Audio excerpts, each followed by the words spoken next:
Just to prove that I'm not dead. Yeah, sorry there haven't been many uploads for this channel, guys. I've just been focused with many other things, including these two channels that I'm affiliated with. So, if you have the chance or the time after this video, go check them out. They'll definitely be worth your time, I promise. So, for now, this kind of video has been coming for a long time, like these kinds of lists to describe my personal favorite things in the Friendship is Magic universe. This first one being my 10 personal favorite ponies. I'm sorry, I couldn't do a top 10, it'd be very hard. These 10 just mean so much to me right now, and I wanted to share that with you guys. Also, if you have any, like this, any personal favorite ponies that really get to you, or like mean something to you even, just do that in the comment section or whatever, and I would really love to see that list, just to see what other characters, if they're not in my list, I would love to see what other characters mean a lot to other people too. But just so you know, guys, yes, ponies. Those are the only things that are going to be on this list. So stuff like miscellaneous creatures like Discord and even characters from the Equestria Girls franchise, they're not on this list. That's going to have to be for another time. So for now, it's just basic ponies and stallions. Hopefully that will make sense. Let's just keep going. First off is Applejack.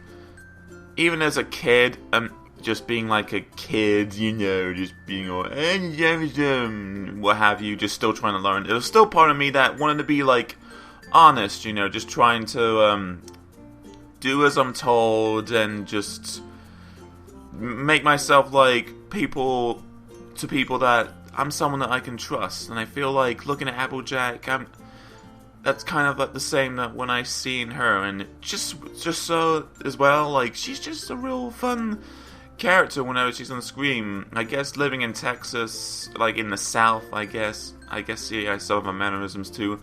She doesn't go like over the top with that too. So like, I don't know, there's just something about her that with Applejack that I really feel comfortable with. I really feel honest with her looking at this character, and her main episodes, like her starring roles, just in a way test that, but in the end she just proves why I can really trust this character.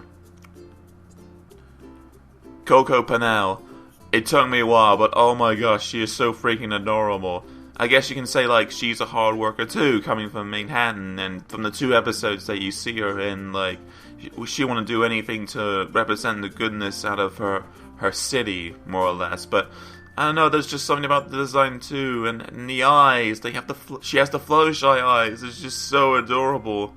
Hopefully with Season 6 we'll see her again, because obviously we got the screenshot that they would be in Manhattan. But for now though,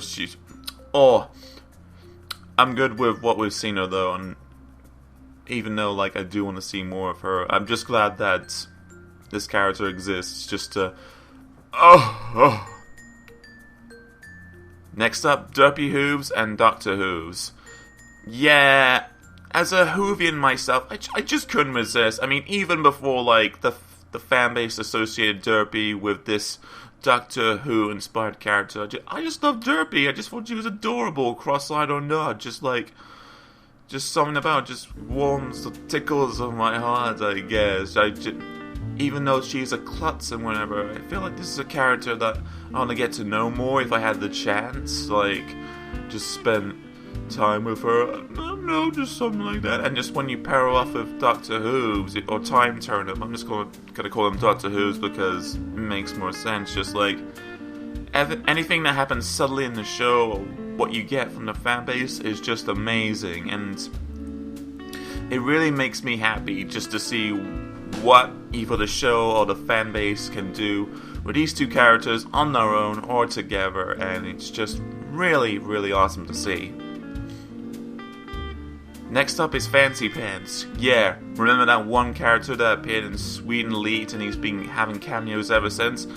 I don't know, there's just something about the design that makes him seem like, you know, yeah, sophisticated, elegant, kind of a rich snob, but unlike any other rich snobs you see in the show, I feel like there's some sort of good side to him too. Like, he understands like your plight, even if he has opinions of his own or whatever. He'll gladly listen to yours, and he, despite the fact like if you're in a party where you just have to be like sophisticated or just like trying to make a good impression, I feel like he'd be the guy to understand if anything else comes otherwise, which was proven in Sweet and Elite 10. In my opinion, just seeing him is the only fully good thing to come out of that episode, and whenever I see him in cameos after that, just awesome, man. Just awesome.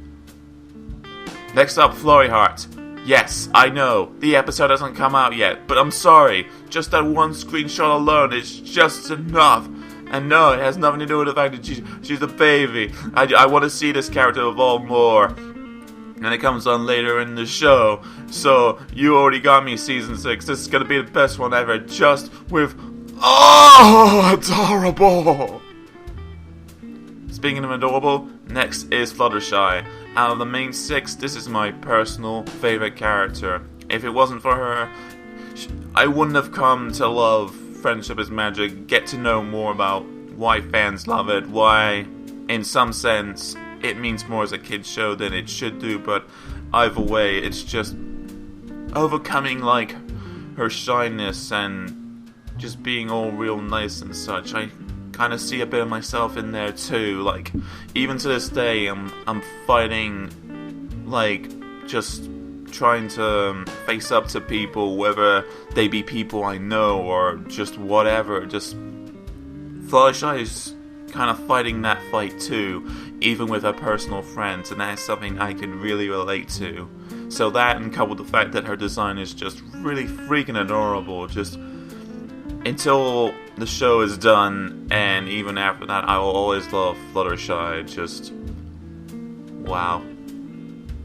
Next up is Meadow Flower. Yes, she only appeared in one episode, but I'm sorry, her design... something about this list is like, their designs are just adorable or look awesome, but either way, just from the one episode that she's been in, I don't know, she did have that urge, that need to carry on with going through that academy just to be a Wonderbolt, just like Rainbow Dash. Even though we didn't see much from her side, you can tell that she wanted to do that. So I'm hoping we see more of her, because I don't think I saw her cameo-wise after that, at least to my knowledge. So if there's that, or maybe there's another Wonderbolts episode where those guys just come back and Rainbow Dash has to do something with them, that'd be cool too. That way I can see her again and just bask in that glory of what a potential great character that would be. Just for right now, just like I love her. End of story. Next, Octavia Melody. At first, I didn't think much of her. I just thought she'd be a background character when she first appeared in The Best Night Ever, and I guess everybody thought that way too. But I guess when you see more of her as the season went on, I was just like, oh, that's just something about her that, like, I could like, just depending if there's a scene of her which we get to know more of her about. And I guess with like the fan base and her being paired off with Vinyl Scratch or DJ Pone Free, whatever you want to call her, just like I was more and more intrigued, because it's that like odd couple being paired together. Yes, you could kind of say that with Lyra Heartstrings and Bon Bon or whatever she's called, but I kind of feel that way more with Octavia and Vinyl Scratch, just because that feels right for like their relationship, and even comedy timing too, just with their relationship, I guess, if that makes sense. Just more potential can come out of that more than just being friends, I guess. But even just Octavia on her own is just great. And when she finally got to speak in the 100 episodes, I was just like, you know, that's it, I'm in love. Yes, she's Bahaik, she's from my turf now, they've given her this voice, so you know what? I'll follow you to the ends of the earth, Octavia Melody. Just lead the way with your music, and I'll be there. That sounded cheesy, I apologize. Next up, Sunset Shimmer. Yes, I know what you're thinking. That's an Equestria Girls character. You said no Equestria Girls character. Yes, I kinda did say that, but to be fair though, and you can search the wiki on this too, Sunset Shimmer originally came from Equestria, so with that logic, I can still keep this character on the list, and it still makes sense. She's still technically a pony. But in a sense, like, even though her design is kind of cool and just all that good stuff, I guess the main reason I put her on this list is her progressing character development as the Equestria Girls movies went on. Because I remember watching the first movie, like, I just completely hated her, which understandably, because she was a total bitch to Twilight and just being the head, her thinking being the head honcho of the school. So just her learning her lesson at the end of the first one, just like, yeah, we'll see how this goes. And one of the reasons why I love the second movie so much is just Sunset trying to fit in with the crowd like normal again, regaining their trust. And it's not done in the sense where it's like, oh, we're gonna go over this road where they all hate her and blah blah blah. No, it's done in a sense which, in a way, feels realistic. Like, you did something as a kid that you immediately regret, and you're trying to gain the trust of your peers again, and that's not happening, and just going through that route is just like, I don't know, there's something about that I can relate to with Sunset Shimmer, and you just want her to regain the trust with the friends that put trust in her and just everyone else in the school again. You can tell she's sorry whenever the second movie's going on for everything she's done so far. And the song, My Past Does Not Define Me, I forget that's in me, but either way, like, that song even just adds to that list. So, like, she's trying to still fight her demons even after all said and done. So she's a progressively developed character, and in this world, like, you can tell, like, she's still striving to be the leader of this world when Twilight is not here, until you get to Friendship Games when they all meet that world's Twilight, because that's all in the advertisement. But yeah, ultimately Sunset Shimmer has proven her worth to be like a really good character. If there's one thing that this show is good at, it's like, with these characters that you see first are meant to be really bad or antagonistic or whatever, just like, at some point or other you do see that there is good in them, and there comes a point when they see that they want to prove that to other people and whatever. And while there have been other characters in the show that have done that or will, whatever, Sunset Shimmer is the perfect example of that right now. Just real good character. And the last one is, of course, no big surprise, Twilight Sparkle. She comes so close to being my favorite out of the main six. I guess you can say she's like second best, if you want to call it that. I don't know.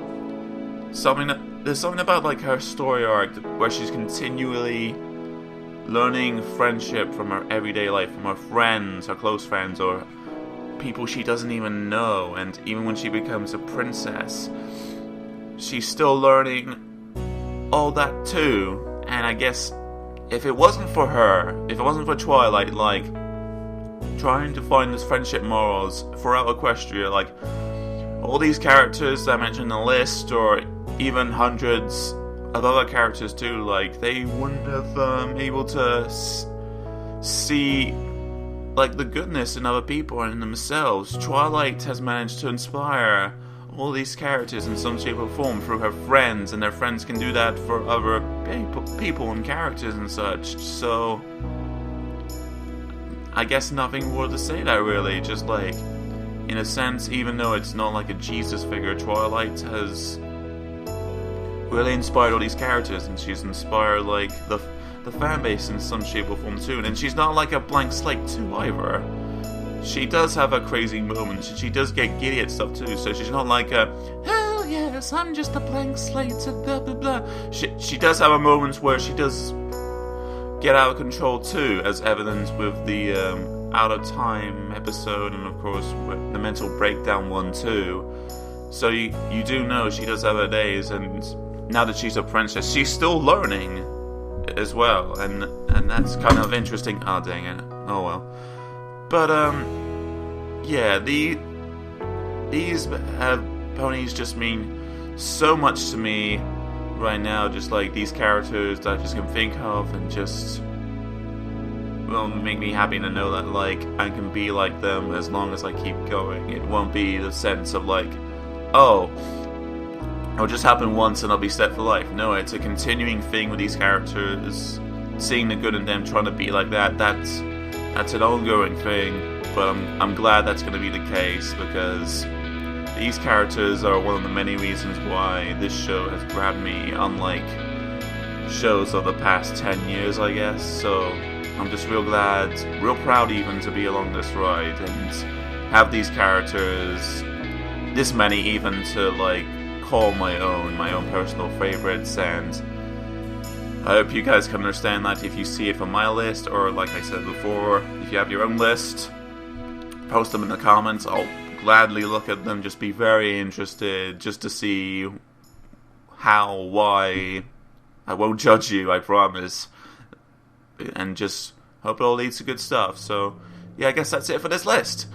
And starting this week, for the next 3 weeks at least, every Friday there's going to be a new video uploaded on this channel. So that's going to be the Equestria Girls review, I believe. And there's another video I was meant to post on this channel as well. But either way, it's all going to lead up to hopefully the Season 4 premiere of Explaining His Magic. So that'll be the 2-part episode, Princess Twilight Sparkle, fittingly enough. So hopefully it all will go as planned. And yeah, hope to see you guys for the next couple of Fridays to see those episodes. And take care of yourselves, friends.